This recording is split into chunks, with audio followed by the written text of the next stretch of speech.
Howdy. I was checking Quakes as there seemed to be something interesting nearby in Austria. So I went over to Google it and I noticed that, yeah, I have many of those pages open in my phone all the time.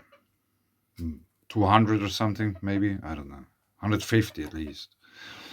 So I went to close down a few and I noticed that this I haven't been reading since it seemed to be very interesting in regards to mountain water, wide rivers, geothermal activity, surface conductivity anomalies or anomalies, and such. So I just make a read through, and then I show you some things. Why I'm reading that.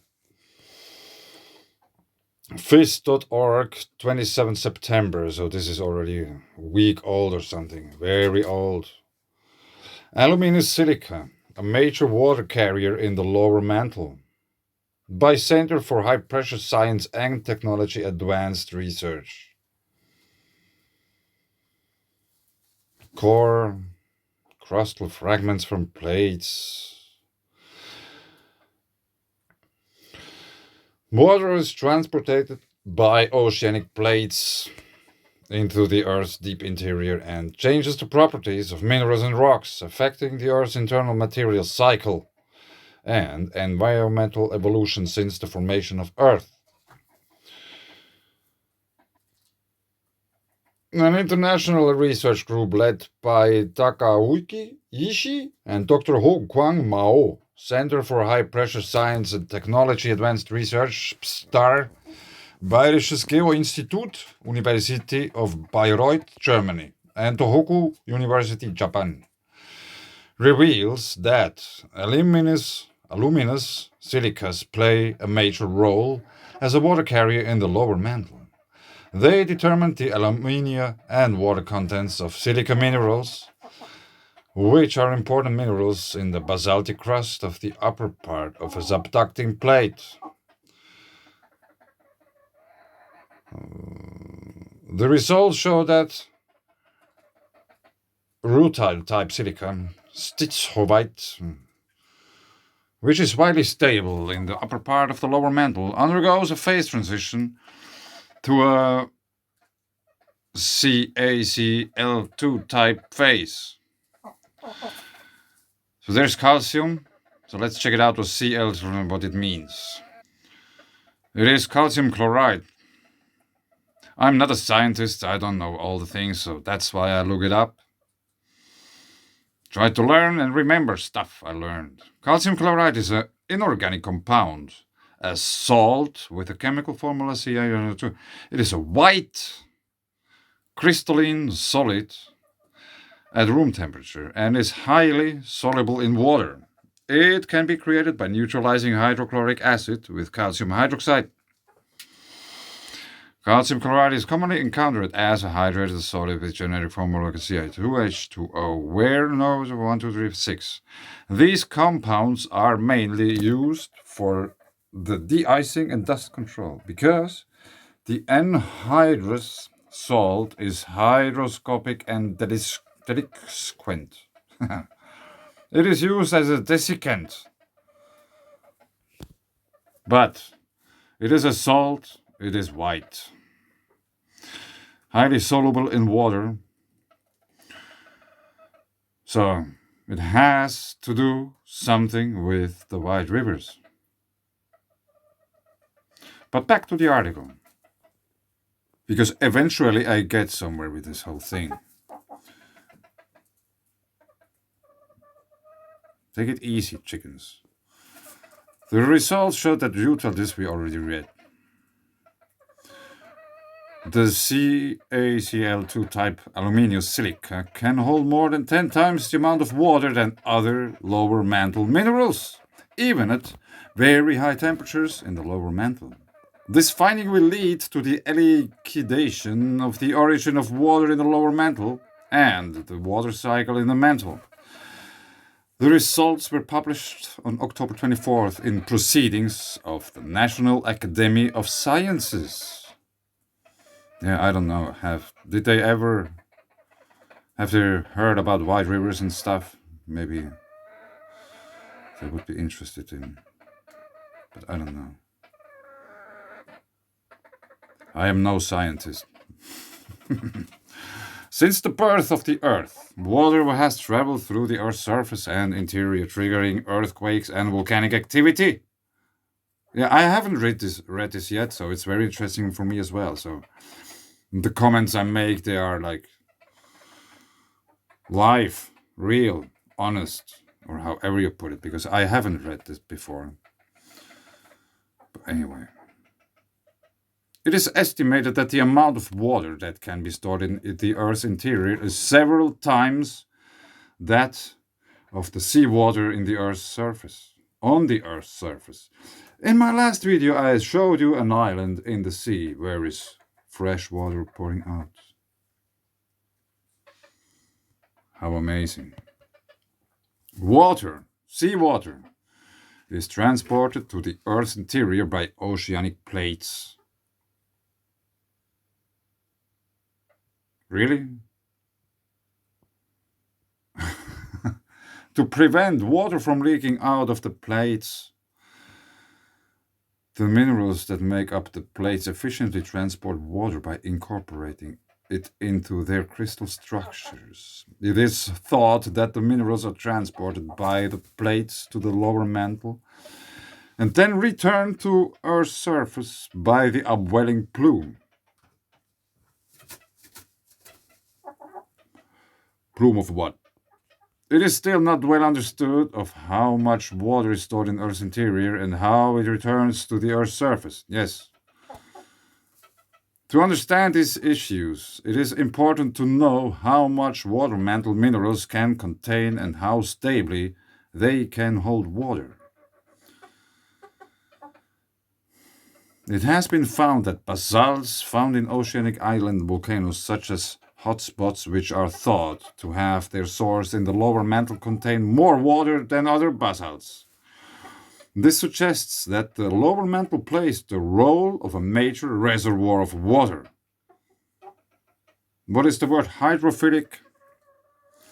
Porous materials, porous rocks. There's just like a huge amount of water just in the little cracks in the rocks.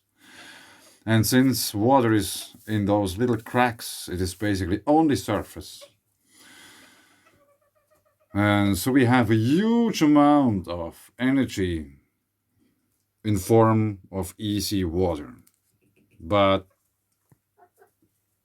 what is it? Gerard Pollack can explain this much better. But I think it has to be taken into account in order to see the whole picture. Also about geology and weather. But anyway, in this study we focused on silica minerals, which is abundant in basaltic crusts. Although this mineral has been proposed to contain large amounts of water solubility in aluminous silica, which more likely exists in basaltic crusts, since basalt is also rich in aluminium, has not been intensively investigated in lower mantle conditions. We have synthesized aluminous silica, single crystals of high quality at uppermost lower mantle conditions by high temperature and high pressure experiments, and determined their precise water content by infrared spectroscopy. As a result, we found that the amount of aluminium in silica increases with temperature. Maybe we are talking about elemental transmutation. Edo Kahl and such, Andrew Hall and Peter Mungo Chap, instant petrification. This is what I tried to ask from the Finnish Geological Survey, but they don't ask. They don't answer anymore. They don't talk. They are just silent. With temperature and that above 1700 degrees, the average temperature of the mantle, rutile type silica, white, which is stable at the top of the lower mantle, undergoes a phase transition to a CaCl2 type phase. The aluminum silica contains a larger amount, more than 1 WT percent. What is WT? Water percent? I don't know. Of water than schistolite, even above the average mantle temperature. This is more than 10 times the water content that other lower mantle minerals can hold. Since the aluminium content increases with temperature, the water content is also expected to increase in proportion to temperature. Previously reported mantle minerals release water with increasing temperature. Their water content generally decreases with temperature. Since temperature increases with depth in Earth's interior, this property implies that the water-holding capacity of minerals decreases with depth. When water is released from minerals, it reacts with rocks to form hydrous magma, which separates from the plate and moves to the surface. Therefore, the depth at which minerals release water is considered to be the upper limit of water transport depth. It has been pointed out that in the lower mantle, which is particularly hot, minerals cannot hold water and may not be able to transport water. Contrary to this property, the minerals synthesized in this study have water content that increases with temperature and can hold large amounts of water even under the hottest plume conditions in the mantle. Yeah, this sounds very interesting altogether. In addition, like geothermal activity, anyone? Anyway, in addition, water released from other minerals is not separated from the plate, but is recaptured by aluminous silica in the basalt layer of the plate, allowing water to be transported into the deep mantle without loss of water. Furthermore, the plume can also transport water again from the lower mantle to the upper mantle. Therefore, CaSil2 type aluminous hydrosilica may be the most promising water carrier in the lower mantle. In the transition zone and upper mantle, a reverse phase transition from the Cl2 phase to stivite occurs, and water is thought to be released from silica as water holding capacity in aluminous silica decreases. The local structures of the mantle discovered so far, such as the seismic low-velocity layer just below the transition zone, lower mantle boundary, plume ponding at the boundary, and the hydrous transition zone are thought to be explained by the presence of water, and the behavior of aluminous hydrous silica can successfully explain these phenomena. Okay, why we didn't read all that? First of all, because I was cleaning all those windows up, but Bratislava, Vienna. I don't know, is Bratislava some main town? Was it called capital of some country? Maybe. But I think Vienna is the capital of Austria.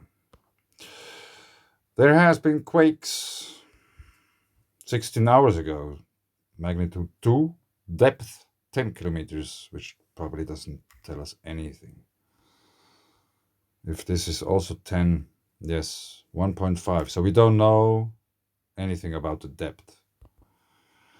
There is something going on here. Windpark Parndorf. Windmills producing electricity and gravel extracting. But there's a lake which has a rather interesting color. There's actually some other lake here, which is also very interesting in color, but we check this one out. There's a national park, Nationalpark Neusiedl Seewinkel. Very interesting colored water. And this one stuck out like a sore thumb because it's very white, and it says Oberer Stinkersee, the upper smelly lake. And I thought this sounds very interesting. A stinky lake which is white, and here it says hell. You can Google it if you don't believe me.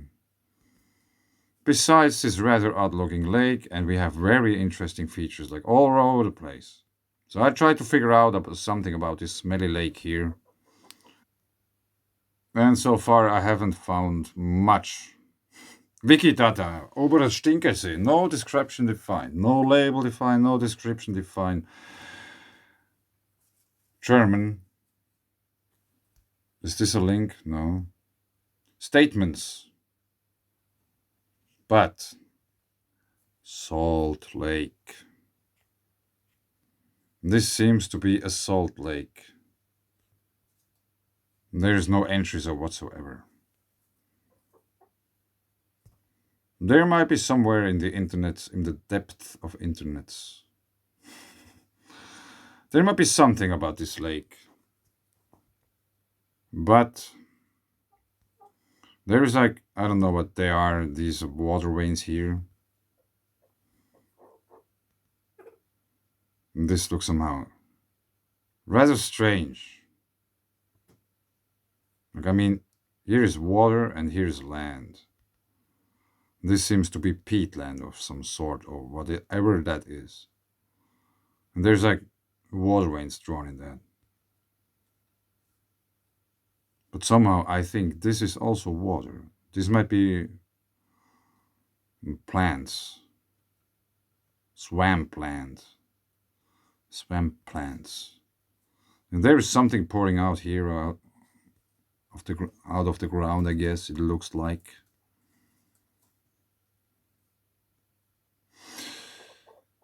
I don't know. Rather interesting place. And it goes on and on and on.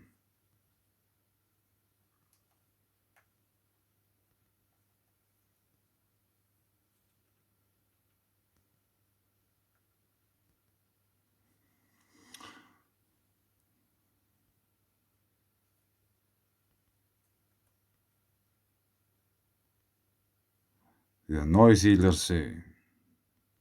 That's the big lake's name. Maybe I have to check it out once. Biological station. Yeah, this might be some swampland, I think. Which, in a way, usually swamplands are acidic. And if we have this kind of white stuff, it might be alkaline somehow in nature. But maybe salt is what makes the connections. I don't know. I just share these findings, so do whatever you want to with them. I think they are very interesting in figuring out about wide rivers, cryptodomes, mountain water, and glaciers, and karst regions, salt in geology, and quartz and minerals, and mineral water, and all these kind of things. Dragons. But anyway, thanks. Bye.